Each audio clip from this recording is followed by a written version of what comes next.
Hey everyone, Tom here. As more and more of the country begins to open up, we wanted to talk to different contractors and find out, what technology did they implement? What are they seeing in the marketplace? What are consumers demanding of them, right? Are you going to be going from 3 appointments a day in person to maybe a combination now of appointments in person and appointments remotely?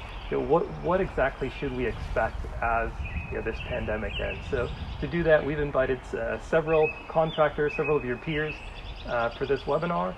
We've got Mike Lyons from Long Roofing. We've got Heather Heydet from EXOVATIONS and Mark Olsen from Krumwiede Home Pros. So we hope that you'll join us on Thursday at 2 p.m. Learn more from your peers and hear what you should expect. Thanks.